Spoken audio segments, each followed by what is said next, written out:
Students, now we are entering into the second chapter, that is methods of studying in psychology. Under that, let us see the goals of psychological inquiry. Like any other scientific inquiry or research, psychological inquiry or research has some goals. That is, first one,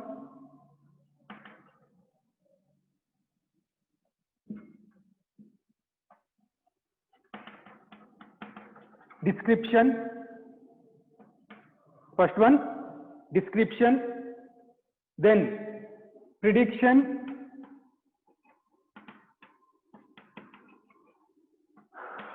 the third one, explanation,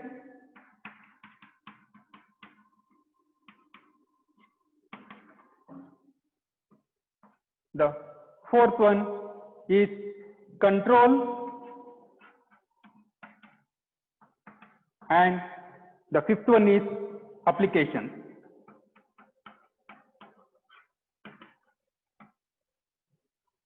Now, let us see one by one. First one, description. In a psychological study, we attempt to describe a behavior or a phenomena as accurately as possible. This helps in differentiating between a particular behavior and general behavior. For example, a researcher or a psychologist, in observing the study habits of students, the study habit contains many activities. Example, attending all classes regularly, submitting assignments on time, planning the study schedule, and revising the work daily, etc. Here, the researcher or a psychologist has to decide what to observe, which particular activities has to be observed. Then, let us see the prediction. The second goal of psychological inquiry is prediction. Of here, from the above example, that is study habit,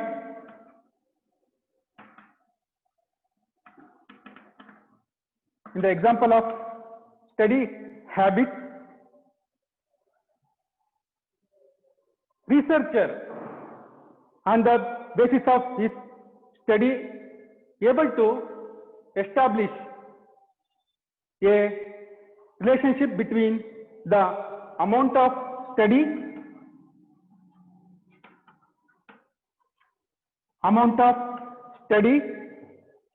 and the achievement. Amount of study and the achievement in different subjects. Here, later if we come to know that a particular child is spending more time for study, then we can predict that the child is likely to get more marks. Like that, we can predict the behavior. Then, third one, explanation. Third one, explanation. Here, the third goal of psychological inquiry is to know the factors or determinants of behavior. Factors or determinants of behavior. Usually, psychologists are interested in knowing the factors that make behavior occurred. Okay, let us take the example of study habit. Here, what makes some children more attentive in the class? Why some children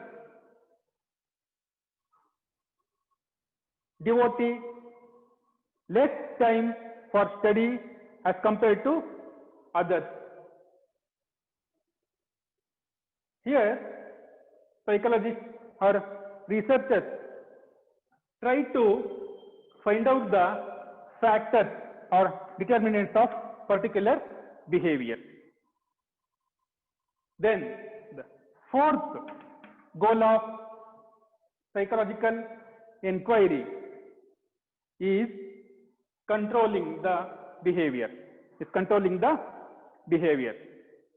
Here, control refers to three things.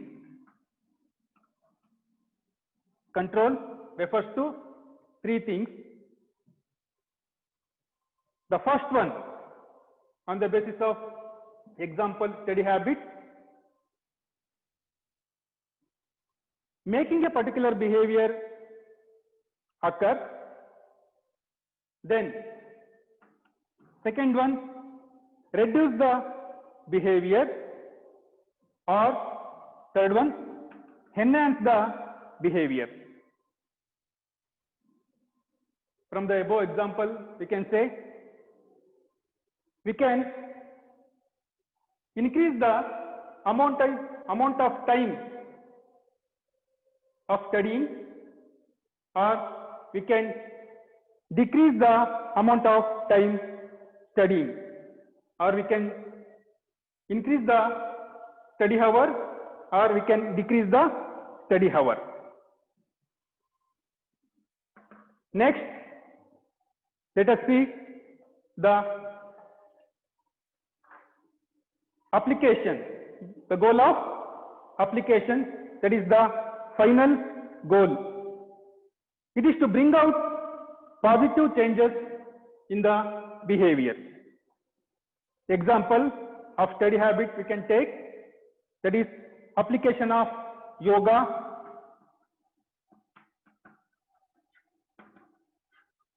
meditation, help to reduce the stress and increase the efficiency of study. Like this, these are all the goals of psychological inquiry.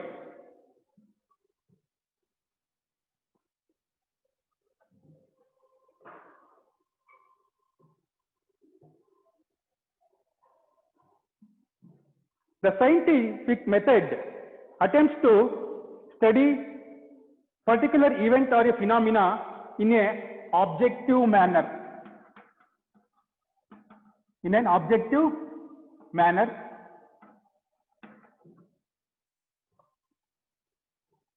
And in a systematic manner,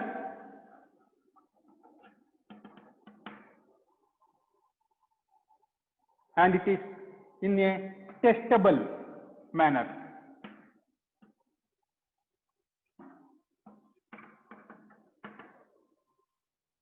Here, the objectivity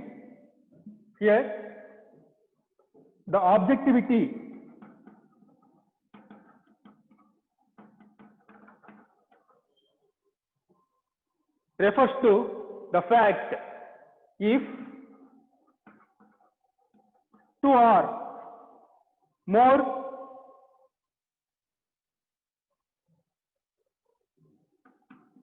persons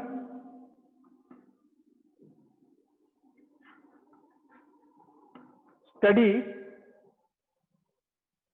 a particular if two or more persons study a particular event independently,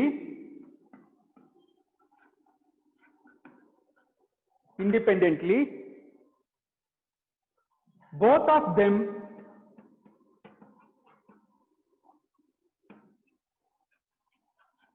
should arrive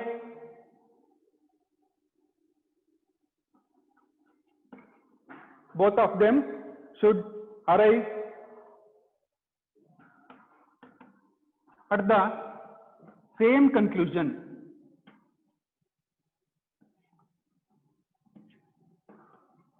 to a greater extent. This is called objectivity.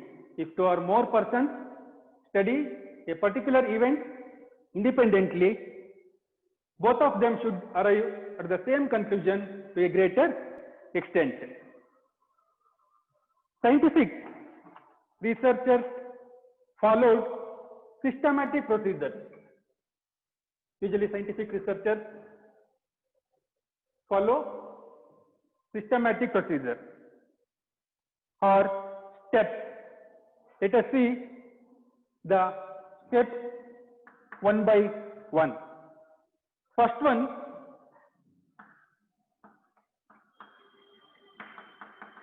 conceptualizing of a problem.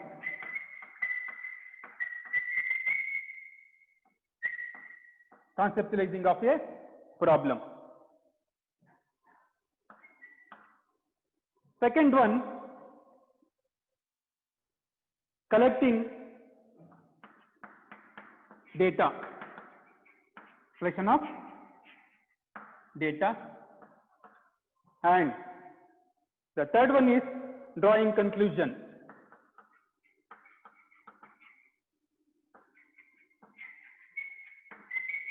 Drawing conclusion.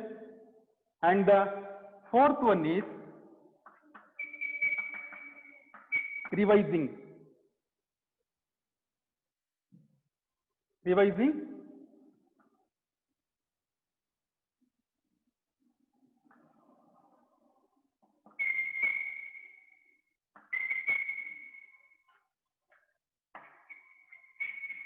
the result. Okay. Here, conceptualizing of a problem is the person who wants to study or a researcher has to select a particular problem which he has to be studied. Then, second main point is he has to select participants for study. He has to select particular methods to study, and he has to select particular tools to study, and he has to select particular procedure to collect the data. Then third one is drawing conclusion. Here he has to draw a conclusion with statistical tools or methods. And the last one is revising the result or the test of hypothesis.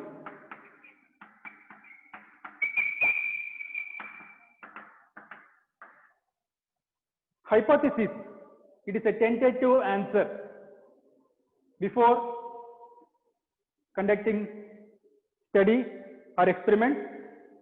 After selecting a particular problem, the psychologist or a researcher or experimenter has to formulate an hypothesis.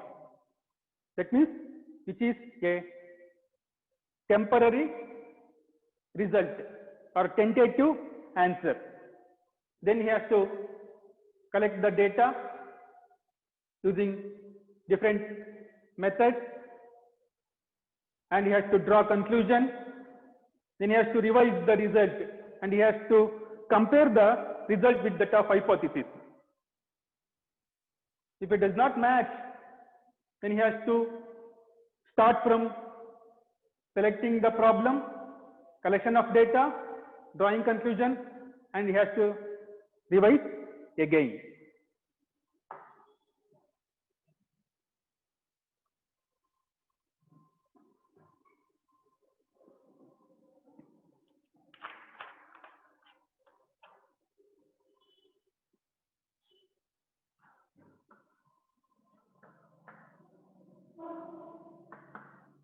Now let us see the method of studying behavior. First one,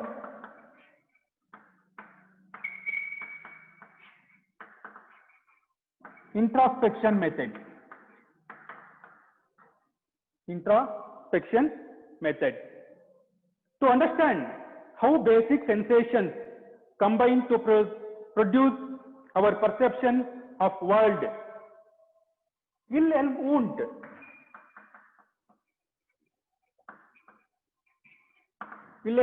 and his colleagues and other psychologists used a procedure called introspection method. Introspection is a self-observation.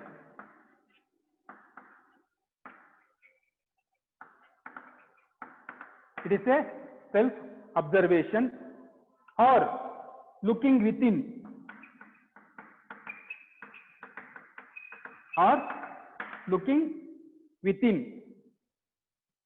to report what is going on one's mind, to report what is going on in one's mind and how one feels about it.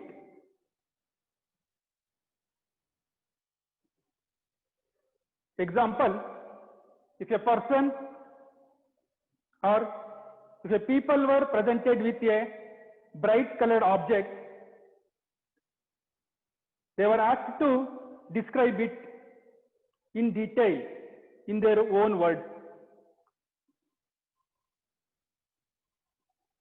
What they were experiencing, and they have to report as detailed as possible. Introspection is not a casual report. Introspection is not a casual report. It is an effective method of studying phenomena or a behavior that cannot be experimented upon. Here,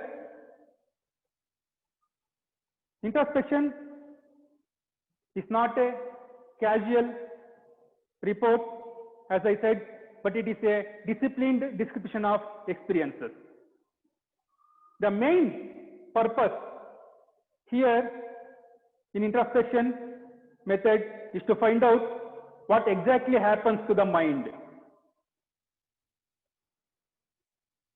Then the goal of introspection is to learn about the basic building blocks of experience and the principles by which they combine to give us one everyday consciousness. That means introspection studies the conscious experiences.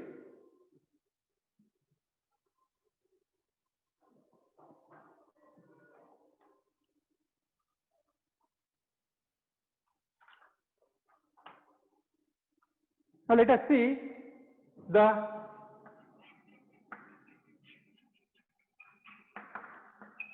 advantages of this introspection method. It was a very good beginning to study experiences. Introspection method was a good beginning to study experiences. Then the second one is mental activities that cannot be observed or experimented upon can be studied through this introspection method, and it can be used along with other methods to provide supplementary information or data. We can use this introspection method along with other methods as a supplementary information or data. And the best way of gaining knowledge of mental processes is by looking within oneself. That means using introspection method. These are all the advantages of introspection method. Let us see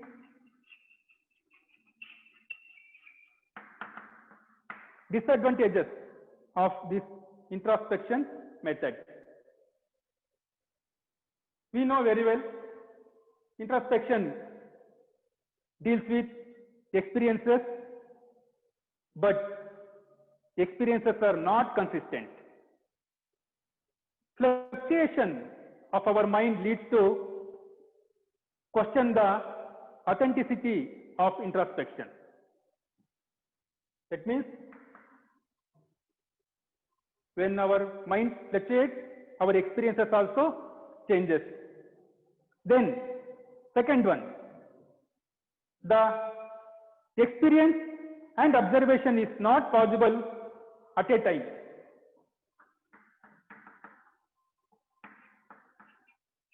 The experience and the experience and the observation is not possible at a time. Let me give an example. If an angry person starts to observe his experience, the anger disappears. Then let us see the third disadvantage of introspection method. Extreme emotions do not give way of introspection. Example, when a person is very sad or happy, he cannot stop to think about the feeling. That means when a person is in a very sad mood or in a happy mood, he cannot stop that happy or sad to think or to observe his feelings. Then let us see the fourth. Verifying is very difficult. Almost all it is not possible to verify the experiences, and it is very difficult to conveying effectively to another person. Then fifth one, we cannot explain certain expressions or experiences or feelings verbally or using languages. We cannot study children, insane people and animals using this introspection method, because these children, animals and insane people are not able to observe themselves and report. These are all the disadvantages of introspection method. We came to know we cannot divide our mental tasks at a time. That means if we start to observe our mind, our mental processes, we may lose our experiences. Then what we have to do after the experience, we have to report. That is called retrospection.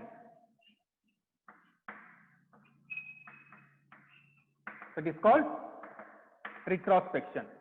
That means after the experience, we are going to report what happened in our mind. This retrospection depends on our memory. This retrospection depends on our memory. That means after the experiences, we have to report our feelings and emotions, what are the changes take place in our body and mind. After the experiences, while we are reporting, sometimes we may vomit or commit.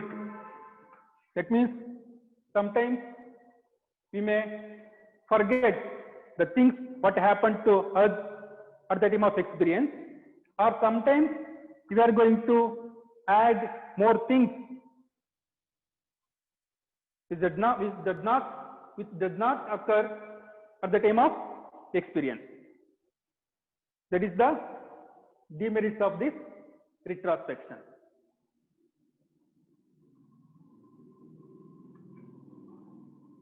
Next, let us see the method of objective observation.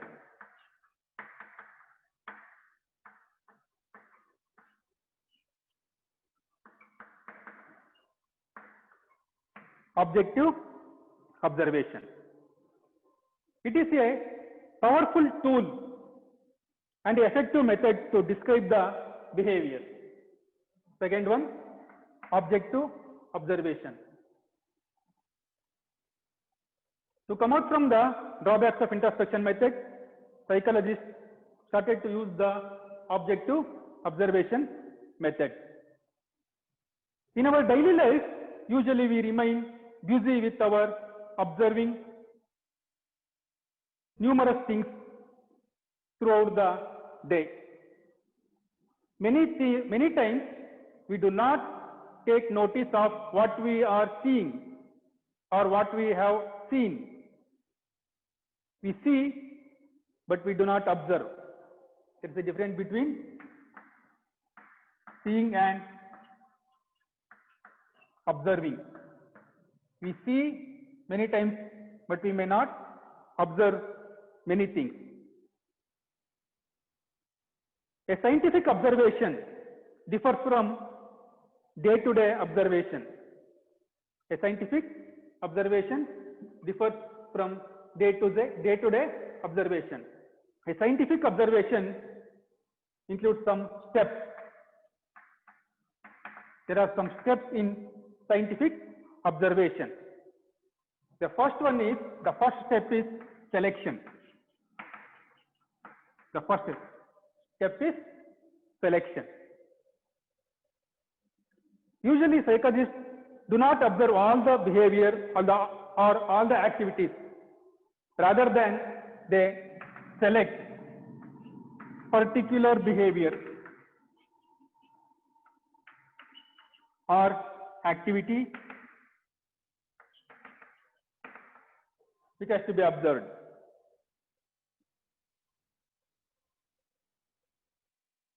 Example, let us take an example.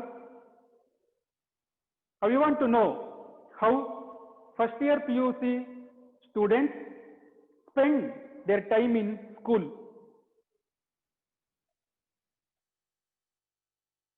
Here we can observe the behavior of first year PUC students and we can note down or we can study. Here two things are possible. First one is, as a researcher, on the basis of a good idea, he can make a list of activities and he can prepare a list of activities. He can visit a school with a view of finding out their activities.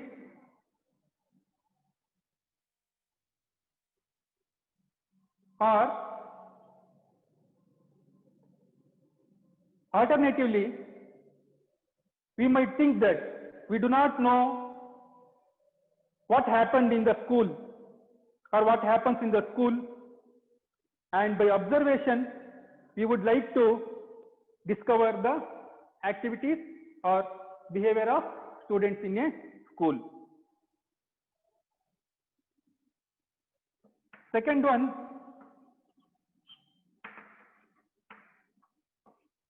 recording. Second one, recording. While observing, researcher or a psychologist record the behavior by making notes or by marking tally, which he has already listed out the activities, and he can use shorthand method or symbols or to record the behavior. Researcher or a psychologist can use photography or video. Photography or video to record. Next, third one is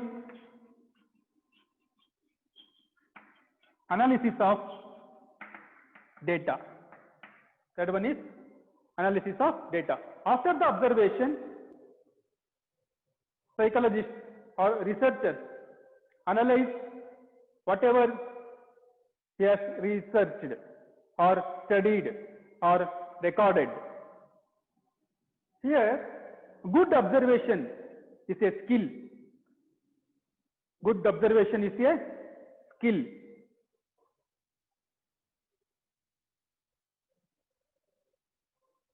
A good observer knows what he is looking for, what he wants to observe, when and where he has to observe, and in what form he has to record, and what method he has to use to analyze the behavior or activities.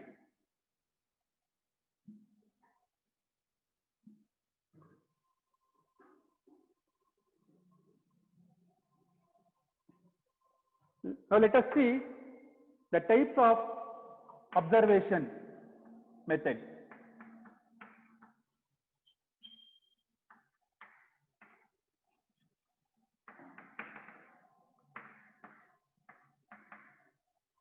First one, naturalistic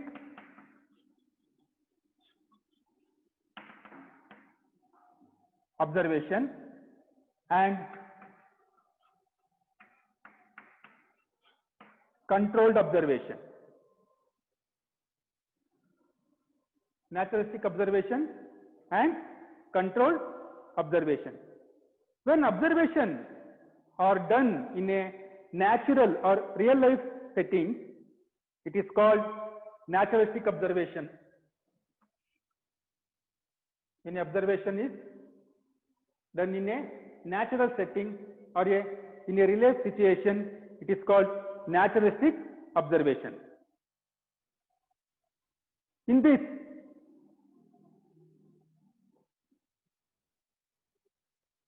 realistic or naturalistic observation, observer or a researcher is not going to control any variables, or is not going to manipulate the behavior. This type of observation is called naturalistic observation. This naturalistic observation is conducted in hospitals, homes, schools, and daycare centers, etc. Next, let's see the controlled observation. Sometimes we need to control, sometimes we need to control certain factors or certain behaviors or variables or phenomena. For this reason, psychologists or researchers conduct experiments, or researchers or psychologists study in a laboratory setting. It is called controlled observation. It is called controlled observation. Example, studying public opinion, factors influencing it, predicting success in college, etc.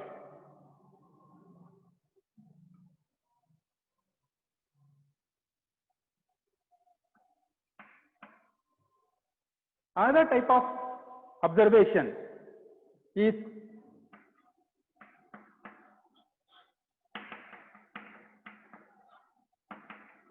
non-participating observation and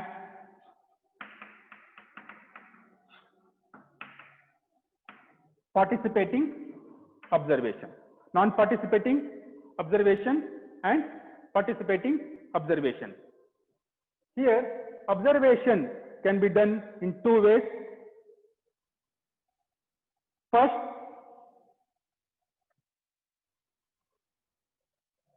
we may decide to observe the person or an event from a distance.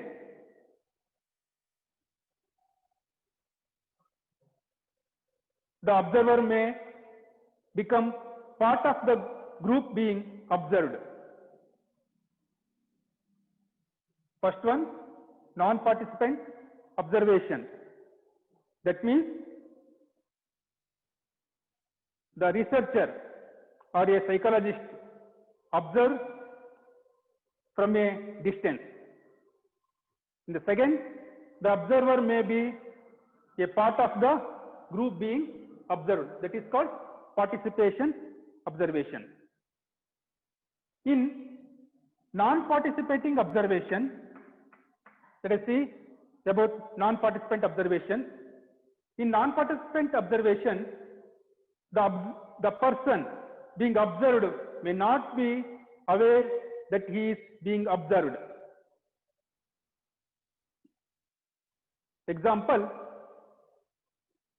I want to observe the pattern of interaction between teachers and students in a particular classroom setting. For this, we can install a video camera to record. After that, we can analyze, or we may sit in a corner of a particular classroom without interfering them. Them means here teachers and students. This type of observation is called non-participant observation. Here, the problem in this non-participant observation is that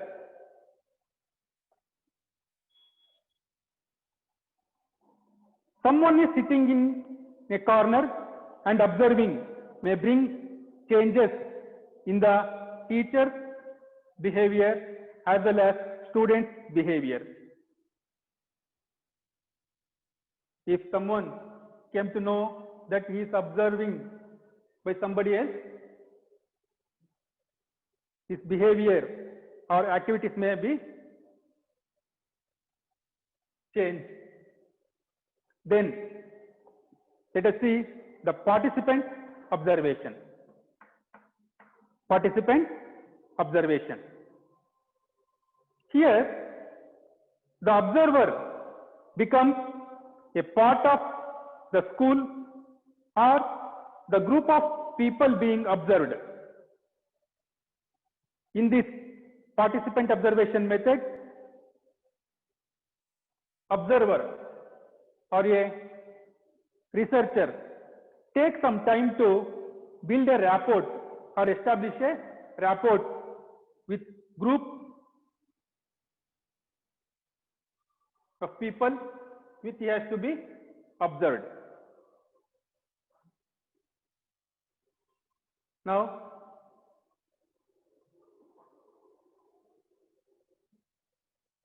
let us see the advantages and disadvantages of observation method.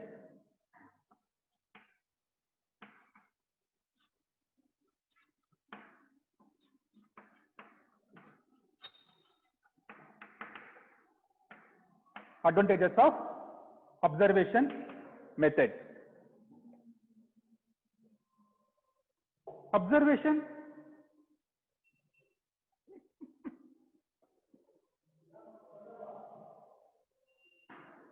method. Observation method enables the researcher to study people or a phenomena in the naturalistic situation. The first advantage of observation method is researcher or a psychologist able to study the behavior in a naturalistic setting. Then let us see the disadvantage of objective observation method. It is labor intensive and it is time consuming. It is time consuming and also observer bias is a barrier to interpret the behavior. That means the bias of observer or a psychologist can mislead the interpretation of behavior. These are all the things